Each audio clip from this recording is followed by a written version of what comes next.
This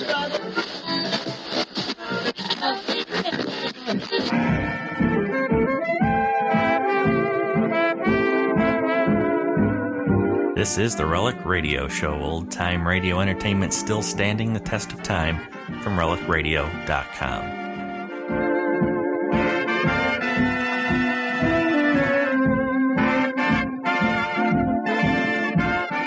Welcome back to the Relic Radio Show, 60 minutes of radio drama from the Golden Age. We'll begin our hour this week with Results Incorporated and their story from December 16th, 1944, titled The Last of the Bloody Gillettes. After that, it's the Philip Morris Playhouse and The Night Has 1,000 Eyes, their episode from August 19th, 1953.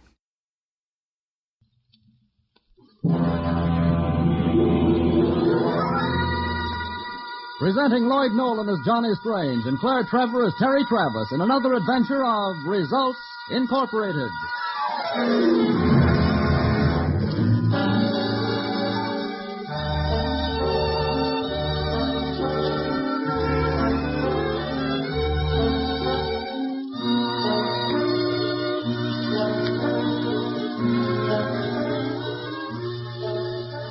Sooner or later, every man must learn this sad fact. Come storm, come flood, come fire, come bill collectors, a woman will make that trip to the beauty parlor. At this moment, Teresa Travis, blonde secretary of Results Incorporated, is receiving the expert attention of Monsieur Jean Gillette, hairstylist extraordinary. Terry watches his progress in the mirror.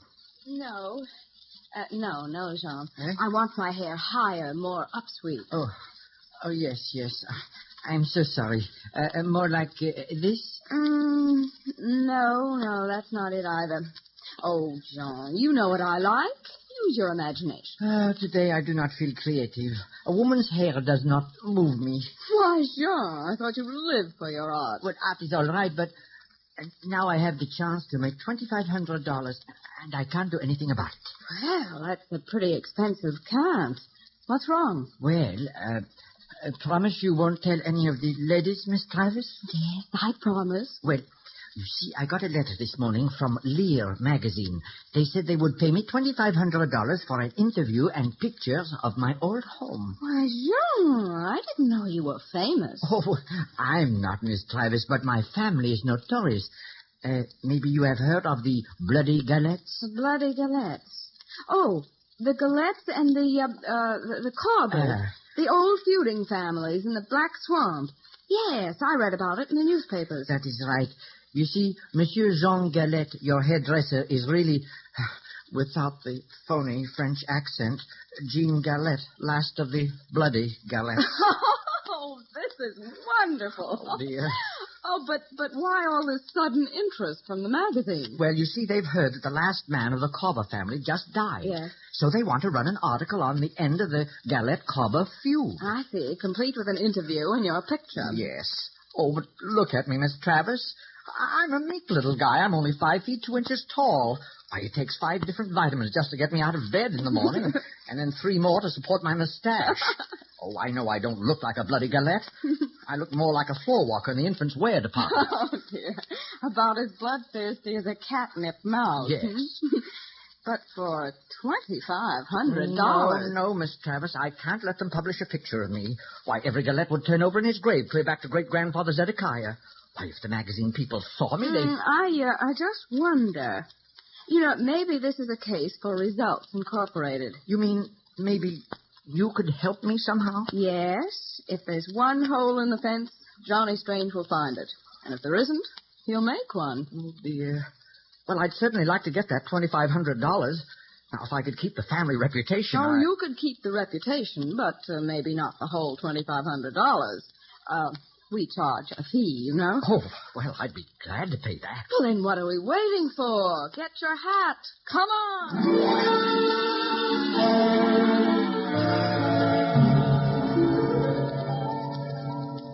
Now, just let me get this straight, Terry. I'm to go down to this Black Swamp place, pose as Jean Gillette, the last of the Bloody Gillettes, give an interview to the magazine, and have my picture taken. Yep, that's the deal. And I'll go along as your chauffeur, Mr. Strange. You see, that way I can coach you in everything you will need to know.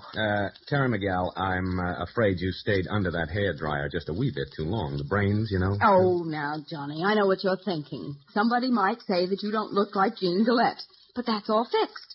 He hasn't been in Corbersville since he was a boy. Oh, no. My mother was afraid I'd get killed, so she brought me to the city before I could get dragged into the feud. Well, I suppose I could put on a rough, tough act. You'll do it, Mr. Strange? Why, of course he will. Oh, that's wonderful. Then I'll telegraph to Berta Ross that we'll be in Corbersville tomorrow afternoon. Well, who is Berta Ross? She's the writer for Lear magazine. They told me she's down there right now collecting material for the story. I suppose I better take along walking shoes and, let's see, a couple of old dresses. Hold it, sugar, hold it. This party is going to be strictly stag. I beg your pardon, Mr. Strange. My contract with Results says 25% of the profits and 50% of the fun. But you can't go, Miss Travis. You see, I haven't got a wife. Oh, you're going to have one, Mr. Gillette. Or rather, Johnny is. You all know them bloody Gillettes. Why, they got a heap of yearning for the women folks.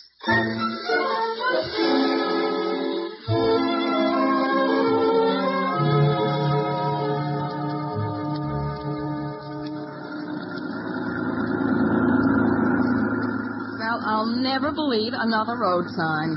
2 more miles to Corbersville. Oh, it was right, Miss Travis. We're in Corbersville right now. In it? Oh, where is it? Well, actually, there isn't any town. It's just that general store right ahead of us. Oh, Hey, pipe the sign over the front porch. Billy Gundle's store. Staples, hardware, post office, seed, kerosene, justice of the peace, tobacco, and embalming. The local feed and feud store. Oh. Say, I wonder if Billy's store includes one Miss Berta Ross. Well, maybe that old man sitting on the porch would know. Oh, yeah. Hey, mister, hi there. Hey, talking to me, young feller? Yeah, you know where we can find a lady named Berta Ross? That scribbling woman? That's right. She's inside. Hello there. You're late. Good-looking redhead. Darling, don't forget you've got a wife. Gosh, I hope we can get away with this act. It'd be dreadful if something went wrong. I was beginning to think you weren't coming down to this dreary, bleary hole. You, Jean Gillette? Yeah. And this is the wife, and Jones, our chauffeur. How do you do? Well, the Gillettes have come up in the world. Glad to meet you. I've got a guy with a flatboat waiting to take us across the swamp to your ancestral shack. Good. We're ready whenever you are. Hi. I put in a phone call, and I better check and see if it's come through. Do you know if my call's come through all right? Oh, Miss Ross. Miss Ross, that's your telephone. Yes, it's come through. Okay. If you'll excuse me a minute, I'll see about it. Certainly. Take your time. We'll go down to the boat as soon as I'm through. Hey, reckon this is the first time we done got a telephone clean to New York. And it's the last time if it depends on Berta Ross. Yeah, that's just all right, boss, young woman. Oh, the phone's right over there. Hello? Ed? Yeah, Berta. Yes, he arrived. With a wife, darn it. But listen, Ed, we got a bump steer on the story. Old Chuck Colbert, the last of the clan, didn't drown. He's still alive. Of course I'm sure. Listen, I hired old Colbert to take Jean Gillette out to the swamp place. Oh, sure, there's going to be trouble. Not that kind. Don't worry. I won't tip them off. I'm going to get a story one way or another.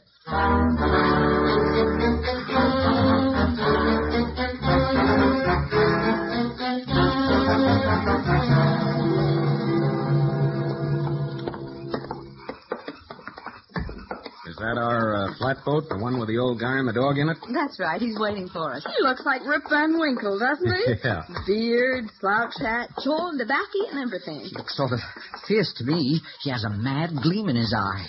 I hope nothing slips up. Meddling in somebody else's feud is sort of dangerous business. What feud? All the Colberts are dead. You've got nothing to worry about. All right, Chuck. Ready to go. Get in. All right, you first, Harry. All right. You know, if nobody objects, I think I'll sit up here in front. That's it. Hey, watch it, Jones. Don't fall overboard. It's an awfully small boat, isn't it? And so low in the water. Must we have that dog in the boat, too? Where I go, Daniel goes. All right, Chuck, let's go. The Gillette place. Darling, look. He's going to push the boat with a pole, just like a gondolier in Venice. Oh. Golly, it's dark in this swamp. Yeah, it is. Which you fellas is Gillette? Guilty, Your Honor. What's that? I am. I'm Gillette. Remember you when you was a young'un? Is that right? Before your ma took you off. Yeah, that's so. Mr. Gillette, I've been checking up around here on this so-called feud. Frankly, I think the Gillette-Culber families took it out in tall talk. Oh, no. Oh, that is... I mean, Well, it depends on what you call tall talk, Miss Ross. You see, Grandpappy Zeke talked 7 Corbers into rather permanent silence. 7? Well, 8. It is, if you want to count the guy that Grandpappy made eat mud and then swallow a planting of cactus seeds. Yes, you see, every Gillette had to kill 3 Corbers to earn his silver wings. Yes, but I understand that the Corbers ran up a higher box score than the Gillettes. Oh, gracious, I wonder what's wrong with our boatman. He acts as though he's strangling. Maybe he swallowed his tobacco the wrong way. Now, as I started to say, maybe the old-timers were bloodthirsty enough, but, well, I must say, Mr. Gillette, you look thoroughly civilized and tame. Well, my husband is just more polished. But underneath... I bet he wouldn't kill a Culber if he saw one. What would you do, Mr. Gillette? What would I do? Say, I just wish I could meet up with one. I'd take a cross-cut saw to him. I'd cut him up into stove lengths. I'd splinter him into... Hey, Heavens, that dog. He sounds like a lost soul. Shut up, Daniel. Daniel's best corpse hound in these here swamps. Don't howl that away without there's a corpse around. Corpse? Or somebody a-gonna be. Oh, well, can't we find something nicer to talk about? There you are, children. The Gillette homestead, dead ahead. Well, it's completely surrounded by swamp. Yeah, the man's in the mush. You can hardly see it for the trees and hanging moss. Get ready to jump. I'm going to hit the landing. Okay, Terry, jump. I made it. Here, let me give you a hand, Miss Ross. Well, thank you. Oh, it's good to be on solid ground again. Johnny. Yeah. Johnny, the boatman. He's pushing off. Hey, don't leave us here. Just going home for my Gillette gun. You're good. What's that? Can't kill a Gillette except with my fusing gun. It's feuding. Hey, say, what's your name? Corber. Old Chuck Corber. Corber. Well, then he's... Oh, Johnny.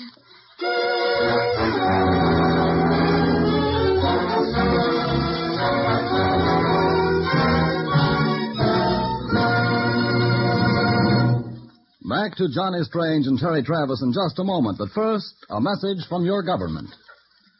Accidents are on the increase. More people are being killed and injured through carelessness than as casualties of war.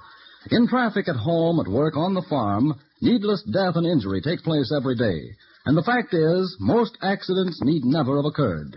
There are accidents right now going somewhere to happen, and they can be prevented. They won't happen if you observe the ABCs of safety. Always be careful. In 1943, most types of accidents increased over the previous year. Traffic deaths were lower due to wartime restrictions, but they increased 10% in the first half of 1944. Many industries, large and small, have reduced their accident rate from 50 to 90% through safety engineering, education, and other measures. At work, people are learning the importance of always being on guard. This vigilance must reach every plant and office. And in traffic, at home, and on the farm, more precautionary measures must be taken. Taken now and continued to keep the accident toll from mounting. To reduce this toll and to save lives by preventing the unnecessary, you're needed on the job today. For your own protection, remember always the ABCs of precaution. Always be careful. And now, back to Results Incorporated, starring Claire Trevor and Lloyd Nolan.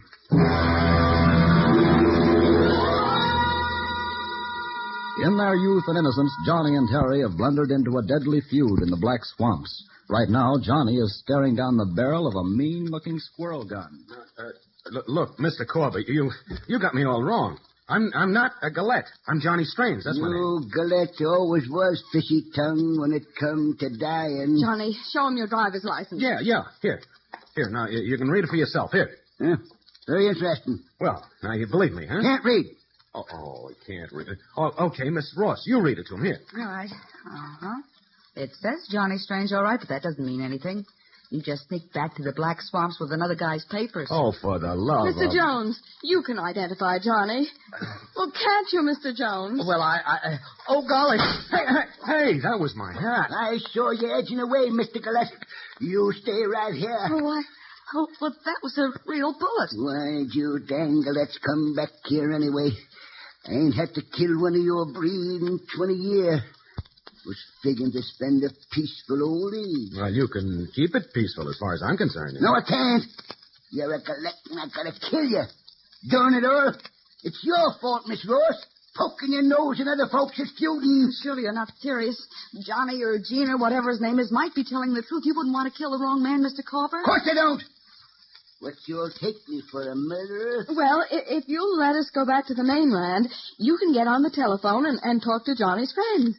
They'll tell you who he is. No, sirree. That's just another Gillette trick. Well, then send somebody back and let them find out for you. I'll go, or Miss Ross here. I don't know. Swamp ain't fit for a woman. Maybe.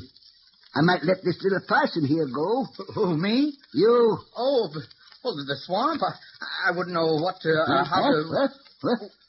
Well, if you say so. All right. You just go to Bill Gungle's store and have him telephone and find out who this feller is. Then you bring Billy out here, so as I can know for sure. Billy's a friend of mine. Yes, sir. And if you try and fetch help, I'll carve out your gizzard and feed it to my dog. You hear? Your dog? Yeah. Yes, sir. Well, look, would you let us talk to Jones and tell him who to telephone? Go ahead. Talking won't hurt. Oh, fine. Now, write down this telephone number, Jones. Listen, call the sheriff. The sheriff, the militia, the army, anybody. I'm going to. I'll get you out somehow. You save me Stop now. that jabbering. Get going. Yes, sir.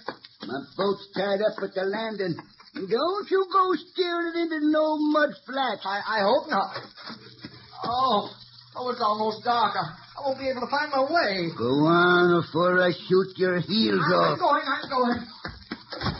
That's better.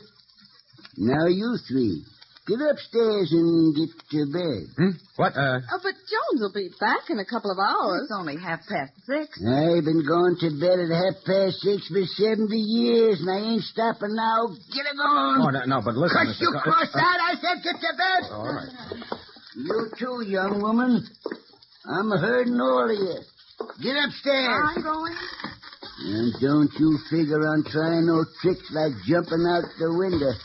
It's all bog and quicksand on that side of the house. Well, thanks for the information. All right, now. You two Gillettes, take this here bedroom and redhead the one down the hall. Just a minute. We can't do that. Huh? Why not? We're not married. No. Well, cuss.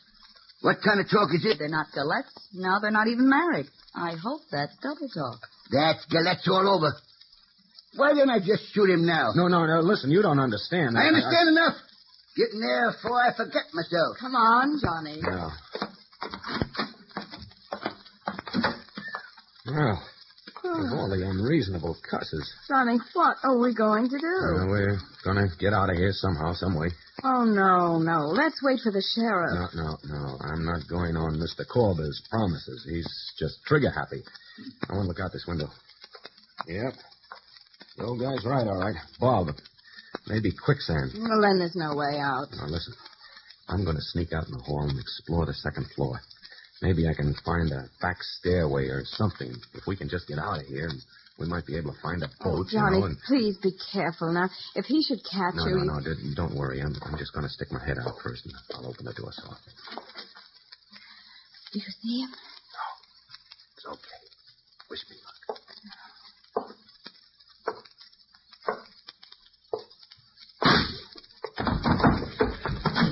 Oh. Where was he, Johnny? He was hiding at the top of the stairs, the old buzzard.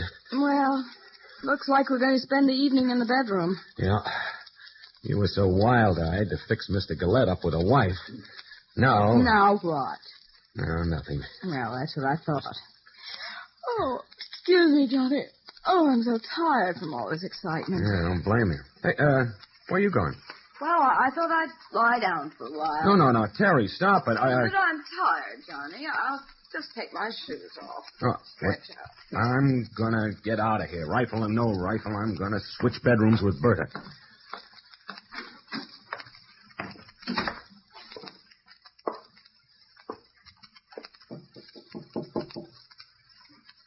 Miss Ross. Berta, you awake? Mm-hmm. Oh, Mr. Gillette. Don't make any noise. Well, I've heard a lot of stories about the bloody Gillettes, but I never thought... Please, listen. I want you to go on the other... I thought so. With another woman. No, you got this wrong now. I reckon not. Ain't no question now you're a Gillette. Come on, get. You two young women. Throw that blanket around you. You don't have to wave that gun in my face. Come on, get down the hall. You're going this here main bedroom. All of you. Johnny, what happened? Yeah. Oh. Tagged again. Now stay in there. All three of you. I'm going to spend the night right outside this here door with my gun. Well, it suits me. 2's company and 3's propriety. And if that little Possum Jones don't get back here pretty quick, I'm going to shoot you anyway. Oh, that Possum Jones is liable to shoot you, Grandpappy. He's the real Johnny Gillette. No, Terry. Oh, well, it doesn't matter now, Johnny. He's gone. He'll bring back the sheriff. That little war team, Gillette. I sure admire your joking, ma'am. I'm not joking. It's true. Forget it, ma'am. It ain't going to work. Come the first crack of dawn, I'm going to get you, Mr. Gillette. That's the promise of old Chuck Corber.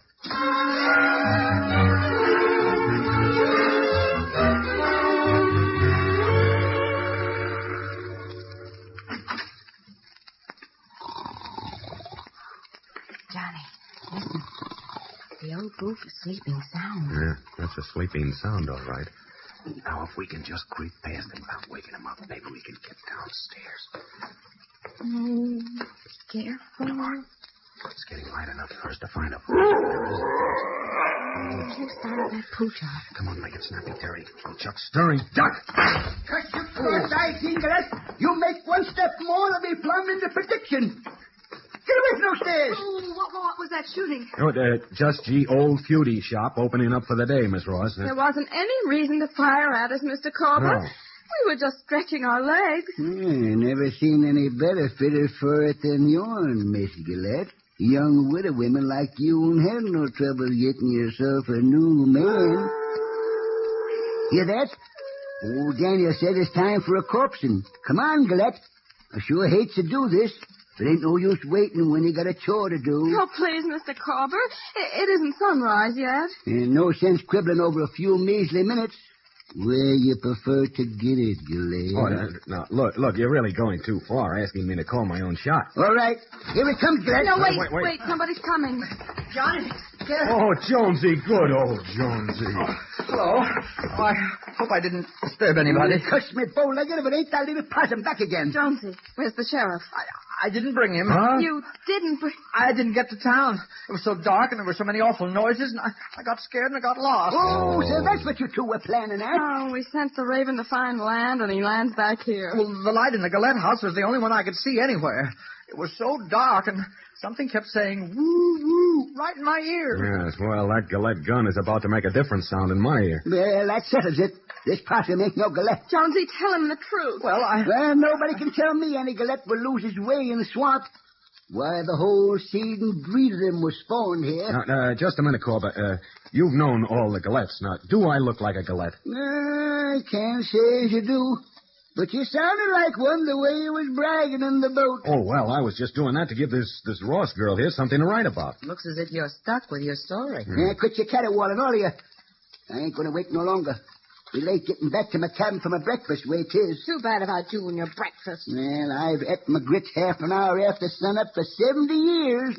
And ain't going to let no Gillette stop me now. Oh, well, say, why don't you start pulling us back in your flat-bottom yacht, and then you can just drop us overboard, when you're ready. Yes, that'd save time. Yeah, no grave digging required. No fuss, no bother. Cuts me upside down. It's a smart idea. I'll do it. Go on. Get moving down to the boat. All of you. Come on. I think it's a terrible idea, Miss Ross. If Corber doesn't murder us with his bullets, he'll drown us in that awful swamp. Tough either way, little man. Especially for the one of you that isn't Gillette.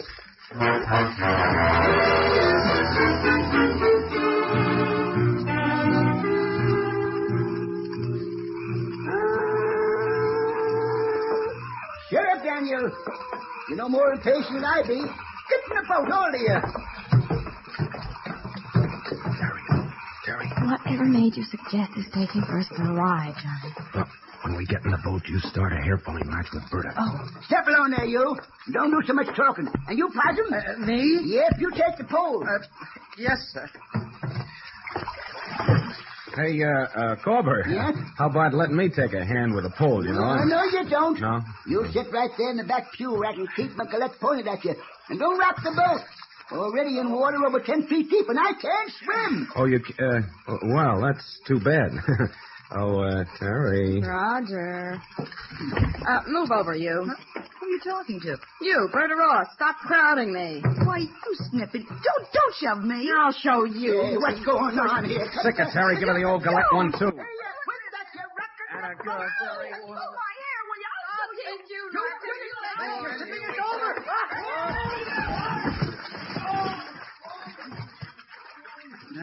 Hey, Terry. Where are you? Here, Johnny. Just swim back to the landing. All right. I'll get Corber. I can't swim, Karen, no Lord. All right, then. Let go your rifle. I dropped Quit shoving my head up. I think I'll dunk you once more, just for luck. Go on. Help! I can't swim. Take it easy, Jonesy. I've got you. Terry, you okay? Yep, touching bottom. Well, so is Corber. Wait till I dredge him up. Come on. Where's Berta? Here I am. I'll see how there's any water left for you to swim in after what I swallowed. Oh, are you all right?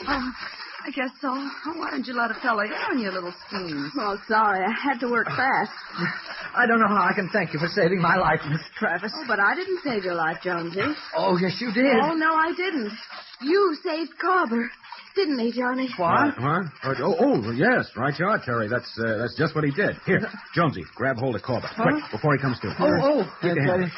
Gotta kill me, Gillette. I gotta... Oh, no, not now you can't, Corber. What's that? What's that? Well, you can't kill a man who's just saved your life, can you? Go on, Jonesy. Tell him how you saved him from drowning. That little possum? That little possum is the last of the bloody Gillettes, whether you believe it or not. Is that the unpunished truth? I'm afraid it is. Yes, I'm the real Gene Gillette. And you drug me up from the bottom of this here swamp? Well, he still had a hold of your collar when he came to, didn't he? Curse me crook-necked. I reckon there's nothing else to do. Put it there, Gillette. Well, Johnny, I think we're entitled to a little congratulations ourselves. Mm-hmm. Put it there, partner. As one lifesaver to another, I certainly will. All right, you two, break it up. I got to get to a phone with a story. oh, Miss Ross, will I still get the $2,500? You certainly will, or your name isn't Gene Gillette. Now, let's not go through that again. No.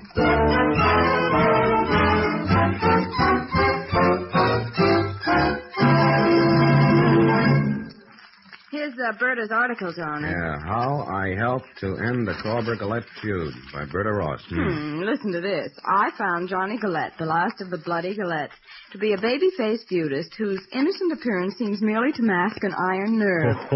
By sheer, stark courage, he managed to outwit and outfight wily old Chuck Corber, a deadly killer who has laid to rest more than his allotment of Gillette. Well, don't you love that? No mention of Results Incorporated. No, you wouldn't know that we had ever even been near the Black Swamp to hear her story. After my flawless performance as a backwoods boy. You know, I noticed you weren't a bit backward about wandering into Berta's room after she'd gone to bed that night. No. Just let's leave sleeping ducks lie. You know, I never will be sure what would have happened if old Corber hadn't been around. Now, that, sugar, is another bedtime story. Just remind me to tell it to you sometime, huh?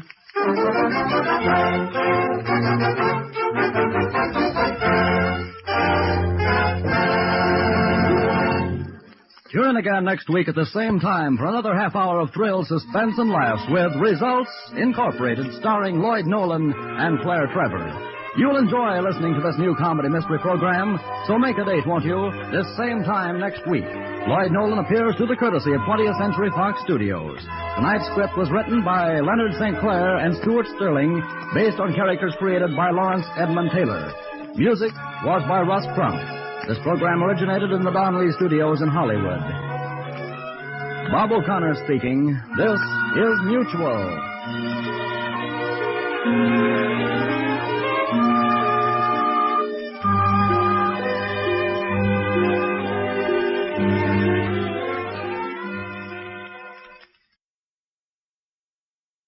Ladies and gentlemen, the Philip Morris Playhouse on Broadway. Producer-director of the Philip Morris Playhouse on Broadway, Charles Martin. Thank you, and good evening, ladies and gentlemen. Tonight, the Philip Morris Playhouse on Broadway offers the world-famous star, Mr. Peter Lorre, in the gripping fantasy, The Night Has 1,000 Eyes, with Sloan, Jewel Lane, Ed Begley, and Mandel Kramer. Now, while our curtain is ringing up, ladies and gentlemen, I should like to suggest that you light up and relax with the Philip Morris, truly America's finest cigarette. You'll doubly enjoy our show. And now as the house lights darken, the curtain is going up on The Night Has 1,000 Eyes, starring Mr. Peter Lorre.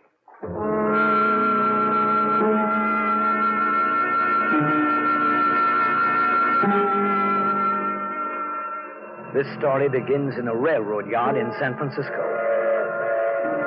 The night was eerie, strange, weird. No moon was in the sky, and I was looking for a girl. I knew she was going to do something drastic, violent, terrible. As I walked along the empty tracks, I wondered if I was too late. Suddenly, as I approached a dim light, I looked down and saw her purse, her gloves, her lipstick, and other things all spilled out as though thrown away in haste. A sickening feeling came over me. Was I too late? If I'd only gotten there a minute sooner, where was she? I looked frantically for her. As I heard the screech of the approaching train far off, I started desperately to search. I spotted a tower with a winding stairway. A light was overhead, and suddenly there she was, way up on top, poised, ready to leap in front of the path of the approaching train.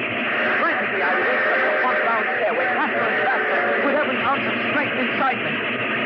I made it just in time.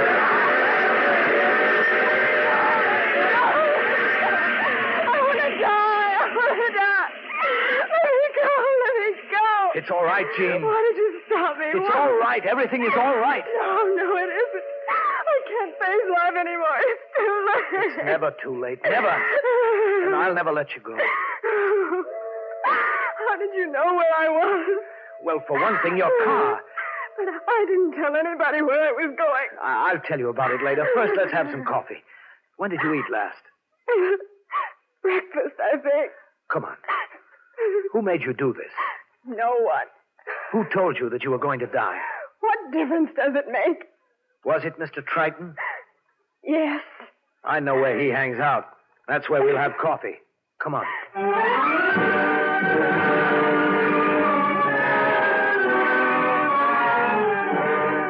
took her to a little out-of-the-way place in the slum section of San Francisco. And as we opened the door, I saw Triton sitting at a table in the corner. He looked like a dead man with a curious, twisted smile on his face. We went right over. Mr. Triton stood up politely, then talked. Oh, hello, Jean. I've ordered coffee for you. Mr. Triton, how did you know I'd be here? Oh, I knew. Hello, Elliot. Won't you sit down? I think you have quite a bit of explaining to do, Mr. Triton. To whom? To the police. If you like.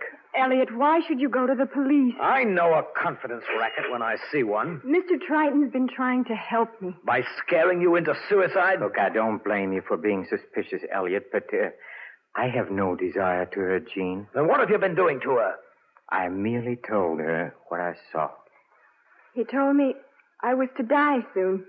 At night. Under the stars. And you believe that, Jean? Yes. Look, Elliot, you're a scientist. You're a geologist. Would you be willing to listen to my story with the mind of a scientist? Provided I'm free to go to the police afterwards. There are no strings attached. All right. I'm listening. Oh, it was 20 years ago when he first began. I was doing a mind-reading act in a vaudeville show. I was billed as Triton, the mental wizard. I had 2 assistants, a lady named Jenny and a man named Harry Cortland. Cortland played the piano. Jenny went into the audience with slips of paper for their questions. The next question, Triton, is from a lady. Can you tell me her name? Yes, her name is Mary Gilkins. She lives at 123 Poe Avenue. Am I right? What is the question she is asking, Triton? The question she's asking is, will my mother-in-law go home soon? That's right. Well, Madame, I rarely meddle in domestic affairs, but I believe I can safely say that she will leave very soon. Now, there's a gentleman in the audience, Triton. Just a moment, Jenny. I'm receiving a very disrupting thought connected with Mrs. Gilkin. Mrs. Gilkin? Yes, that's right. I don't understand it. Mrs. Gilkin. Miss Gilkin, go home immediately at once. Your little boy's in trouble, in danger. Go home at once.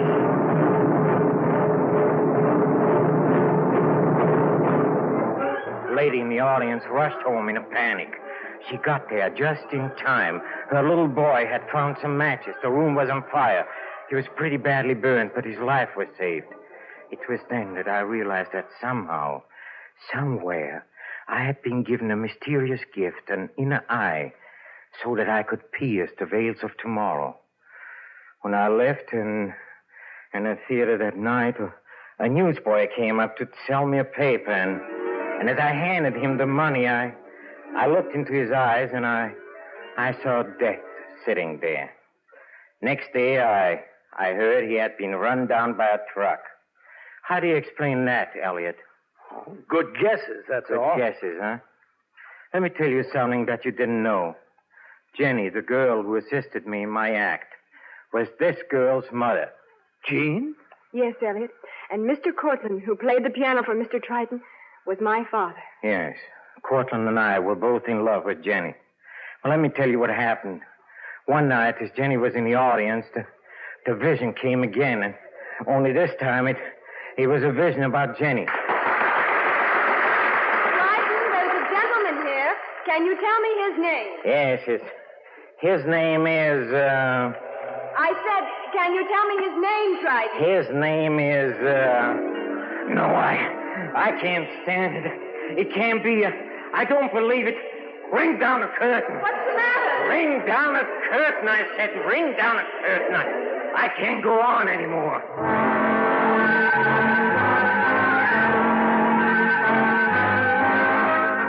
He rang down the curtain, and Jenny rushed into my dressing room in a great state of frenzy. What was the matter, Triton? I don't know. I suddenly felt sick. I'll explain it to the manager. You looked at me so strangely on stage. You had another one of those visions. Huh? No. You did. I know it. No. I can always tell. Jenny, I love you, Jenny. Then why don't we get married? Because I can't marry you, Jenny. Why not? I did have a vision. I saw us married, and I saw you in childbirth, and a child lived. And I died? Yes, you died. Oh, silly. That's why I can't marry you. I won't let it happen, and I'm never going on stage again. Oh, darling. Look, Jenny, you marry Cortland. He loves you, and he's a fine man. You can't mean all this. I do, Jenny, and if you're wondering how I can support you, there's an oil stock, Comanche Oil. Tell him to buy it, all he can. It'll make you both rich for life.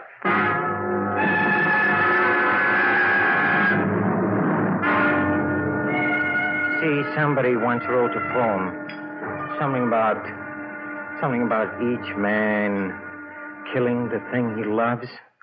He might have been writing about me. I knew that to save my sanity, I had to go, so I took the first train out. It happened to be westbound. It wasn't just Jenny I had to leave. It was everybody. I had become a sort of a zombie, a dead man walking, and I was the only one in the world who knew it. So there was a gold mining camp where I lived for 5 years. Well, what happened to Jenny, Jean's mother? She died when I was born. Yes, I read about it in Variety the week after it happened. And then towards the end of the 5th year, I picked up a California newspaper, and I read about Harry Cortland, the oil man who had become rich from Comanche oil, the tip I had given your father years before. Father mentioned that you were responsible. And then do you remember 3 months ago? The night of your coming out party at the Mayfield Hotel. When I read about your happiness, I was happy. Until I listened to the radio. Now the 11:55 news brought to you by your Comanche oil reporter. Flying his converted Army bomber today, Harry Cortland, multi-millionaire president of Comanche Oil, took off from LaGuardia Field in an attempt to smash the east-west speed record. Mr. Cortland expects to reach Los Angeles by... No, he must get off the plane. He must get off. He must get off the plane. I must go see his daughter.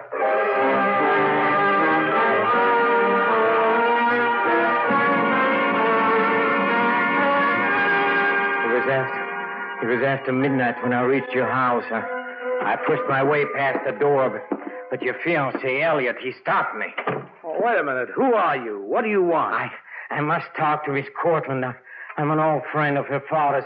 I have an urgent message for him. Well, I'm sorry, but he's not here. Yes, I know, but I must reach him at once. Well, I'm afraid that's impossible. He's flying from New York. She flying nonstop? Why, no. One stop in Wichita for fuel. Well, then please call there. Leave a message for him to halt the flight. Halt the flight? Why, he'd laugh at us. Just a minute. Jean. Yes, Elliot? Jean, did you hear? Yes, I heard. Please tell him the message comes from John Triton.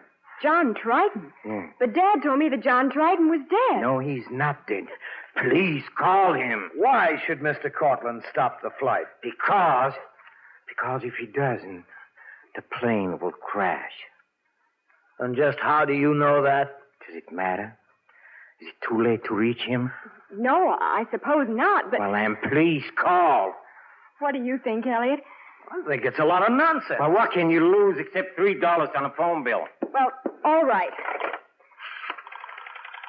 Hello, operator. Get me the municipal airport at Wichita, Kansas, please. Mr. Triton, do you make it a practice to go around predicting airplane crashes? No, I don't.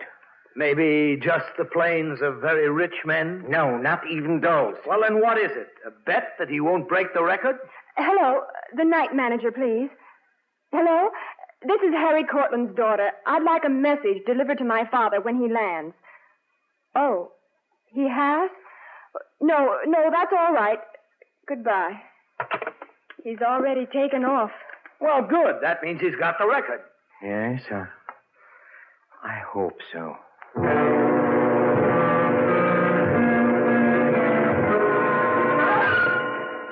went home and buried myself in my room, and then in the morning, the news came over the radio. And now we bring you a special message. The wreckage of the Comanche Angel, the plane in which Harry Cortland and his pilot were attempting to smash the east-west record, was discovered early today by forest rangers at Gallup, New Mexico. Both occupants of the plane are dead.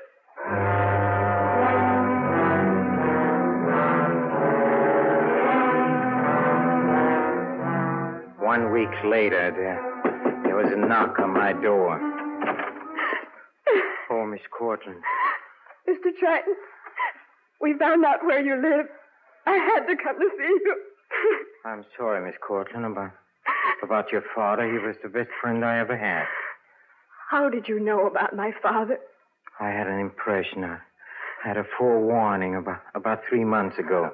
If you knew this 3 months ago, why did you wait? Why? Because I didn't believe it myself. But then when the time came, I became frightened, so I went to you. And last night, I had another vision. Another vision? Yes, I can see it again now as I look into your eyes. Tell me, what do you see? You're going to die. Die? How soon? Quite soon. 6 months? 1 month? Sooner than that. How soon? And where? Within a few days. Before the end of the week. When? At night. Under the stars.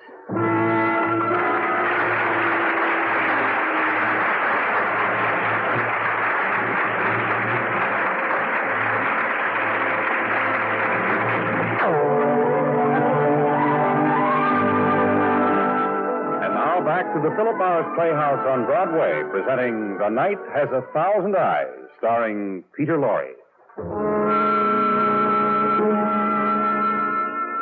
Well, I went to see the police after that, the district attorney especially.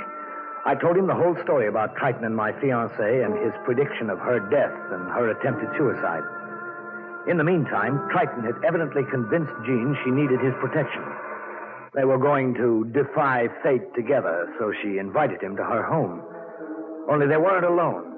Several business partners of her father's were there, too. Come in, Mr. Triton. Thank you, Jean. These gentlemen were with Dad in the East, completing an oil merger before he died. This is Mr. Gilman, president of Mid-Tide Oil. How do you do, Mr. Tyler? How do you do? This is Mr. Myers, attorney for the estate. How do you do, sir? How do you do? And Peter Vincent, Dad's secretary. Oh, I... They've been going over Dad's papers. Some of the merger details were lost. And the estate needs settling, too. You'll forgive me, gentlemen, but has Jean told you about some of my terrible predictions? We've heard something about it. It's very disturbing indeed. No one seems to believe in you, Mr. Triton. But I believe in you. I know you're going to help me. You see, somehow my fate seems inevitably bound up in Jean's. It's very interesting. What precisely are you afraid of, Mr. Triton? Last night, I saw a vision. First, a series of cloudy flashes, and then I heard a voice saying to Jean, "There's no danger now." And then I saw her again, lying on the stars. And then I heard a shot. Sounds ridiculous. Yes, I know, but I even saw something about myself. What? Oh, it's not important. Did you see when the moment was? Yes. Tomorrow night, as the clock strikes 11. Come on in, Lieutenant. All right, sir. The police are here, Jean. The police? Yes, I was just down at the district attorney's office. I told them the whole story. Elliot. This is Lieutenant Shawn. How do you do, Miss Cortland? Which one of you is Triton? I'm John Triton. You're under arrest, Mr. Triton. Arrest for what? I don't understand. We've been talking with the police in New Mexico. The plane your father was in was wrecked in the mountains, but it did not hit a peak. It fell. Fell? Yes, ma'am, through a propeller. That's not impossible. No, not if somebody worked on the shaft with a file, which, according to the investigations, is exactly what happened. Then my father was murdered. Precisely, Mrs. Cortland. It's pretty easy to predict a murder, especially when you set the forces in motion yourself by sabotaging a plane. Come along, Mr. Triton. Look, you're making a serious mistake, Lieutenant. My fate is linked to Miss Cortland's. I'm the only one who might save her tomorrow night at 11. Your fate is linked to a pair of handcuffs. You're going downtown.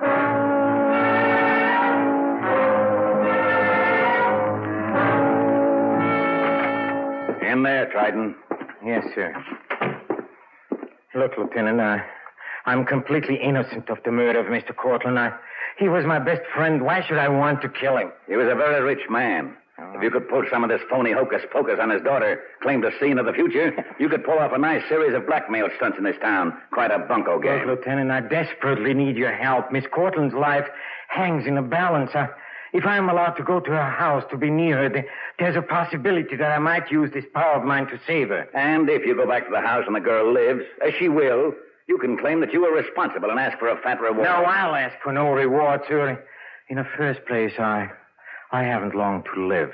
You mean you're predicting your own death, Triton? Very soon. Quite an act. An act, huh? Look, Lieutenant, you have on your desk some papers which I've never seen in my life. Yeah, well? They relate to a man convicted of murder, a man named Amos Block. Oh, you could have looked over my shoulder. I've been facing front ever since I came into your office.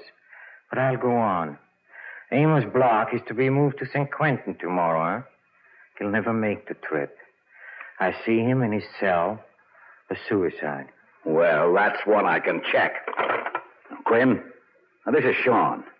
How's Block getting along? What? When? I'll be darned. All right. Bye. Well, What happened to him, Lieutenant? Amos Block just killed himself in his cell. Well, Lieutenant, you can't say arrange that. You know, my grandmother used to tell me stories about leprechauns and banshees. I used to think she was kidding, but now I'm beginning to wonder. Will you let me go now? Under armed guard, yes. We'll release you temporarily. Take him back to Miss Cortland's house, boys. Thank you, Lieutenant.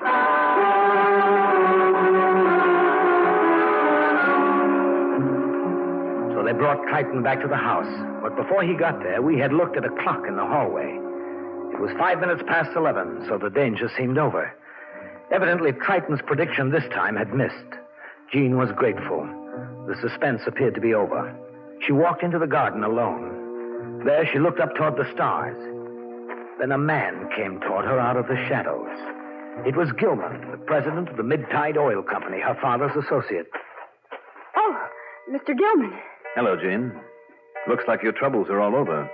That man Triton was a hoax. But the clock inside, I hear it now. The clock is wrong. It's after 11. What are you doing? Don't be frightened. There's no danger now. The voice saying... Saying what? There's no danger now. He must have meant you. That's right, Jean. You're going to die. No. I'm going to strangle you.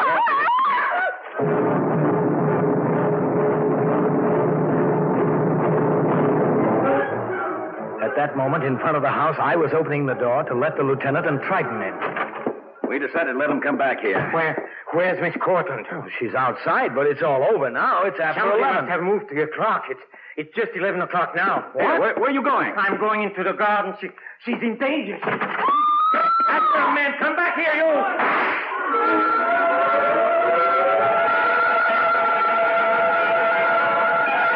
Triton had rushed at breakneck speed toward the garden, the police in hot pursuit. He'd picked up a chair, evidently in an effort to save Jean's life. He was attempting to beat Gilman over the head, but the shot fired from one of the policeman's revolvers pierced his heart, and he fell dead on the ground. We rushed over. We took care of him, Miss Cortland. But it wasn't Triton. It was this man here, Gilman, who was trying to kill me. That's ridiculous. She's out of her mind. It was you, Mr. Gilman. Now I know. There was a merger on before Mr. Cortland died. Gilman didn't want the options found. What do you mean? He didn't want the merger to go through. The options were due to expire the day after tomorrow, provided Miss Cortland didn't find them first. Well, go on. Well, he tried to make sure that she didn't. In that case, he could keep the option money and still retain control of the vast Mid-Tide oil interests. So it was you, Mr. Gilman, who tampered with Mr. Cortland's plane. And he and Triton were in cahoots. Oh, I think you're wrong, Lieutenant Shawn. I think Triton gave his life to save Jean. Oh, the whole thing was an act. Otherwise, Miss Cortland would be dead like he predicted. But he thought she was. His visions all came true. The time, the stars. Only, you see, they ended with his death. He couldn't see past that. He couldn't know that she was still alive. This letter fell out of his pocket. It's for you, Elliot. Dear Elliot, as you read this, I will be lying at your feet, killed by... The revolver of a policeman. No one is to blame. My death was as certain as all the other events. Some of you who have just seen me die will doubt me. Or you may call this a series of weird coincidences. But I know that you, Elliot, and some of the others will not dismiss everything so easily. My own strange fate must make you ponder for a moment, must make you realize that there are things on earth still hidden from us, secret things, dark and mysterious, beyond the power and knowledge of mortal man.